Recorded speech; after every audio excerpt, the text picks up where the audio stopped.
Y comenzamos este segundo bloque de nuevamente. Estamos charlando de historia argentina con el profesor Mario Andino. Mario, recién conversábamos fuera de micrófono y yo te mencionaba la idea de algunos autores, no sé si vos coincidís, que la idea de Estado-Nación se fue conformando, si bien a partir de 1853, donde comienza con la Constitución, pero en realidad el Estado-Nación, tal cual lo conocemos hoy, comienza a dar sus primeros esbozos allá por el año 1880, ¿no? Con esta tan renombrada generación del 80 y estas tres presidencias históricas como fue la de Mitre, Sarmiento y Avellaneda. Sí, se puede decir que el modelo fundante o fundador es el modelo liberal, para ponerle un nombre y apellido, digamos, ideológico, ¿no? Es un modelo liberal, aperturista, ahí está el preámbulo de nuestra Constitución. Al ser un modelo liberal, aperturista, digamos, llenó a estas tierras de caras nuevas, de rostros nuevos, de distintas ideas y distintas religiones y colores de piel. Por lo tanto, la Argentina pasó a ser una sociedad muy distinta de lo que lo era antes de la construcción de esta nueva nación, digamos, que luego maduró de otro modo, se mixturó, se acriolló un poco más en el siglo XX con la emigración del campo a la ciudad, década del 30 en adelante en particular, ¿no? Hasta resultar lo que somos hoy, una emulsión de pueblos, a decir de Rojas, un crisol de razas, que por ahí a veces puede ser muy amplio decir eso, pero bueno, no termina de ser realmente real, ¿no? Y yo lo que sí me preocupa primero hay que reconocer esa construcción gradual. Sí me preocupa, en relación a lo que charlamos en el bloque anterior, que de pronto las generaciones nuevas, o todas las generaciones sucesivas que vayan apareciendo, me preocupa cuando simplifican demasiado la historia. Entonces, por ejemplo, ponen rótulos, tal ideología, bueno, este es nacionalista, este es un antinación, este es esto, este es lo otro. En realidad es mucho más compleja la trama de lo que se estudia a veces y de lo que se transmite a veces. La simplificación la hacen las ideologías, porque las ideologías necesitan comunicar y ganar adeptos. Entonces, toda ideología que sistematiza, simplifica. Y eso a veces gana una cátedra y gana, digamos, espacios académicos. Cuando eso ocurre, no es conveniente. Yo siempre soy de la idea, y este libro trata de plantear eso, de plantearle al alumno más bien la apertura y a la reflexión, abrirle más preguntas que darle soluciones, digamos, ¿no? Porque si vos cerrás y hacés un énfasis muy sesgado para leer la historia, yo podría haber hecho acá, a ver, estas son expresiones nacionales y estas antinacionales. Para mí eso es un espanto históricamente hablar de así, porque es una cosa totalmente subjetiva. Una barricada política lo puede hacer, pero no un historiador, o uno que se precie de transmitir historia de las ideas, o al menos de recrear autores que escribieron sobre historia de las ideas, como está en este libro, ¿no?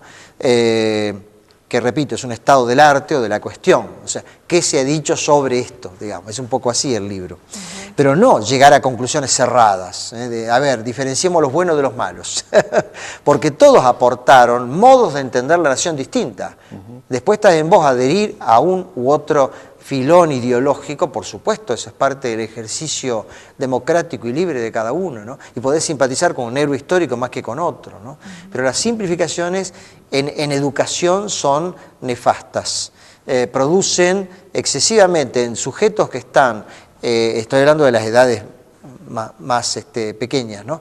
Producen un clásico efecto de, digamos, de formateo de esa cabeza en formación cuando todavía no tiene las herramientas para reflexionar porque no ha consultado o abierto a otras fuentes. Y a lo mejor la admiración por un profesor o por un transmisor se transforma en la adhesión acrítica a las ideas que les transmite ese pedagogo, digamos, ¿no? Bueno, yo doy fe de esto, porque cuando fuiste mi profesor en la carrera de licenciatura en Ciencias de la Comunicación, en la cátedra de Realidad Social, siempre tuviste una mirada, digamos, objetiva, dentro de lo que podemos entender como objetivo en el concepto, es decir, no intentaste en ningún momento dar una mirada unilateral respecto a determinados temas o hechos históricos. Eso para el alumno en formación, como ya lo has mencionado, realmente tiene mucho valor, porque uno recuerda, digamos, con gran admiración la capacidad docente, digamos, pedagógica para enfrentar este tipo de situaciones, digamos, adversas, cuando hay hechos históricos que realmente pueden complejizar la situación. Sí, aquí hay capítulos, por ejemplo, como el peronismo, tan controversial, el peronismo histórico. ¿Qué es el peronismo? ¿Qué tipo de nacionalismo es el peronismo, por ejemplo? Y ahí un poco lo que hago es describir las distintas corrientes que lo iluminaron o lo hicieron surgir, o que expresó el peronismo en su momento. Pero llegado, por ejemplo, al periodo que va del 55 hasta el 83, periodo de golpes militares, de la aparición de la izquierda, de la nueva izquierda revolucionaria. Más reaccionaria. Exactamente, ahí lo que trato de hacer es reconstruir la lógica de cada uno de los sectores y cómo van confluyendo y van mutando incluso sus modos de pensar, pero tratando de entender la lógica interna de cada uno, ¿no? A ver, ¿qué planteaba la izquierda revolucionaria? Bueno, una lógica determinada. ¿Era nacionalista o era internacionalista? Porque en ello hay un internacionalismo. El tema de la admiración a Cuba, la unidad proletaria, de algún modo se contrapone con la idea nacional. Y sin embargo, al mismo tiempo, planteaban lo nacional. Bueno, tratar de entender esa lógica, ¿eh? O, por ejemplo, en el proceso de reorganización nacional, el concepto del enemigo. El enemigo territorial dio lugar al enemigo ideológico a combatir, por lo tanto los connacionales son nuestros enemigos, no ya el enemigo externo.